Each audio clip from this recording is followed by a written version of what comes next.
తాడు దొరికిందని గుర్రాన్ని కొనడానికి వెళ్ళాడట. ఈ సామెత మా సిచ్యువేషన్కి ఈరోజు ఎగ్జాక్ట్లీ మ్యాచ్ అయిపోతుంది. ఆంధ్ర నుంచి పూణేకి వచ్చేటప్పుడు బాల్కనీలో కొన్ని ప్లాంట్స్ పెంచుకుందామని అయితే మొక్కలు తీసుకొచ్చాను. తెచ్చేటప్పుడు మాత్రం చాలా ఎక్సైట్మెంట్ తీసుకొచ్చాను. తీరా పూణే వచ్చిన తర్వాత మొక్కలు పెట్టడానికి పాట్స్ లేవు, అందులో సాయిల్ కూడా లేదు. సో ఇంకా సర్లే అని చెప్పి ఈవినింగ్ నర్సరీకి వెళ్దామని అయితే స్టార్ట్ అయ్యి వెళ్ళాము. ఈ నర్సరీ మా హౌస్ కి దగ్గరలోనే ఉంటుంది. నేను ఇంతకు ముందు కూడా ఇక్కడే కొన్ని ప్లాంట్స్ అండ్ పాట్స్ కూడా తీసుకున్నాను. సో ఈ ప్లేస్ నాకు ఆల్రెడీ ఫెమిలియర్ అనమాట. నర్సరీలోకి వెళ్ళగానే అబ్బా, ఇన్ని బ్యూటిఫుల్ ప్లాంట్స్ అన్నిటిని చూస్తుంటే మనసు మాత్రం ఎంత ప్రశాంతంగా ఉంటుందో. డెఫినెట్లీ ప్లాంట్స్ లవర్స్ కి అయితే ఇలాంటి ప్లేసెస్ నుంచి అసలు బయటికి రావాలి అనిపించదు. అసలు ఏ ప్లాంట్స్ తీసుకోవాలో కూడా అర్థం కాదు. అలా కొన్ని ప్లాంట్స్ చూస్తూ ఉంటే నాకు కొన్ని ఇండోర్ క్యాక్టస్ ప్లాంట్స్ కనిపించాయి. చూసిన వెంటనే చాలా క్యూట్ గా బాగా నచ్చేసాయి అనమాట.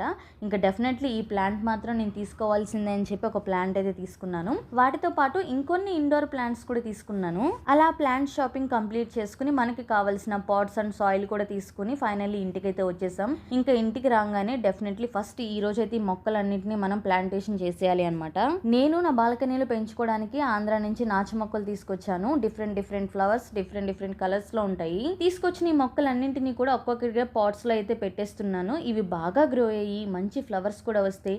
నా చిన్న బాల్కనీ మొత్తం ఫుల్ గ్రీన్ గా బ్యూటిఫుల్ ఫ్లవర్స్ తో ఎంత బ్యూటిఫుల్ గా ఉంటుందో నేను ఇలా ఇమాజిన్ చేసుకుంటున్నాను. సో ఫైనల్లీ నా ప్లాంట్స్ అన్నిటినీ కూడా పెట్టేశాను అనమాట. మీ ఇంట్లో కూడా ప్లాంట్స్ ఉన్నాయా? ఉంటే బాల్కనీలో ఇంకా ఎలాంటి ప్లాంట్స్ ని పెంచుకుంటే బ్యూటిఫుల్ గా ఉంటుందో నాకు సజెస్ట్ చేయండి. సో గైస్, ఈ చిన్న గార్డెనింగ్ వ్లాగ్ మీకు నచ్చితే లైక్ చేయండి, షేర్ చేయండి and subscribe to Anu's trends and tradition.